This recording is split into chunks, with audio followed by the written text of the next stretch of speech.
This is the day of deliberation. In keeping with Israeli diplomatic protocol, Christopher visited the Holocaust Memorial. He paid homage to the 6 million Jews killed by the Nazis. His first official talks were with Foreign Minister Shimon Peres. They focused on the problem of some 400 Palestinians whom Israel deported to Lebanon. Israel says it will take back 100 of them now and allow the rest back by the end of the year. The Palestinians say this isn't enough. Christopher then opened talks with Israeli Prime Minister Yitzhak Rabin. Again, the discussions focused on the problem of the deportees, which is holding up the resumption of the Arab-Israeli peace talks. Israeli officials said they were seeking a compromise that would allow Palestinian negotiators to return to the peace talks. Outside Rabin's office, demonstrators demanded the immediate return of the deportees. Israeli officials said Rabin will probably speed up the return of the deportees.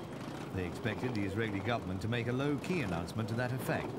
Rabin is under pressure from hardline Israelis opposed to more concessions on the deportees. The hardliners were keen to show Christopher their feelings. They want the government to freeze the peace talks. Some of them built an igloo outside Rabin's office to convey that message. But Israeli spokesman Gad Ben-Ari was upbeat about the prospects of resuming the peace talks. We understand that there is a desire in the Arab countries to see the peace negotiations being resumed as soon as possible, and this is an encouraging message. Christopher also met the Palestinian peace negotiators. They say Israel's actions have made it difficult for them to return to the negotiations. In Gaza, Palestinian boys stoned Israeli soldiers to protest against Christopher's visit. The soldiers opened fire and a nurse was shot dead.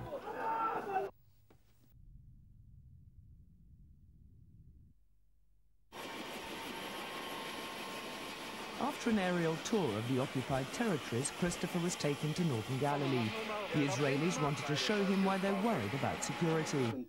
At a briefing, Israel's northern commander, Yitzhak Mordecai, told Christopher of Israel's fears of a sudden Syrian attack from the east if it returned the Golan Heights, and its fears of guerrilla rocket attacks from the west if it withdrew from its self-styled security zone in Lebanon. Christopher said the visit showed him how geography is complicating the peace talks. In Jerusalem, he met 5 Palestinian leaders. Israel has told the Secretary of State it will consider speeding up the return of some 400 deported Palestinians.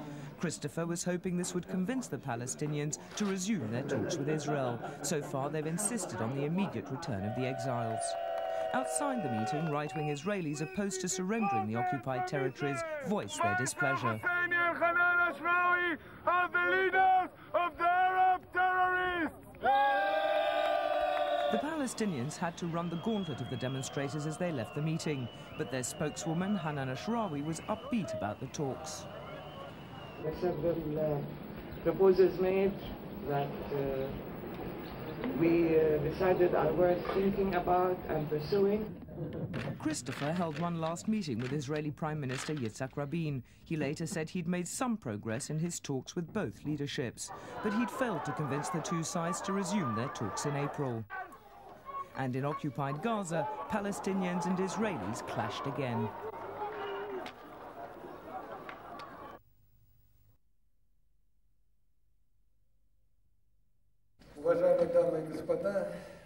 At a joint news conference with Russian Foreign Minister Kozyrev, Christopher made a surprise announcement on the Middle East peace talks. The extending invitations for the 9th round of the bilateral Arab-Israeli negotiations to be held in Washington during the month of April.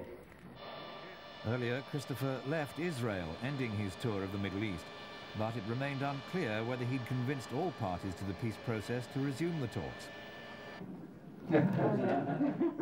On Wednesday, Christopher met Palestinian leaders in Jerusalem. PLO officials in Tunis have since said that Christopher offered the leaders US assurances regarding the peace process if they'd return to the peace talks. The PLO officials said the Russian ambassador to Tunis informed them that Christopher was withdrawing the offer. Decided are worth thinking about and pursuing. They claimed Christopher had gone back on the offer he'd made the Palestinians due to Israeli pressure. Good evening to you. This is going to be a short There's been no comment on the PLO statement from the American camp.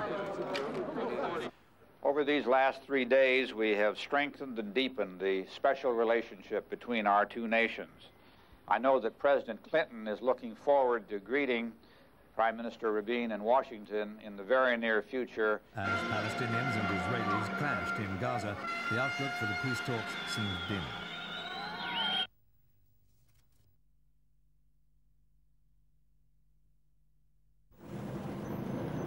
The attacker chose to strike during the rush hour. Witnesses said 19-year-old Ziad Salameh ran down the crowded streets, stabbing at random. This Arab worker was also detained, though police later said the attacker acted alone. He stabbed 11 people, 2 of them fatally, before a crowd of angry bystanders wrestled him to the ground. Later, fear and rage spilled over as police arrested 2 other Arabs in the area.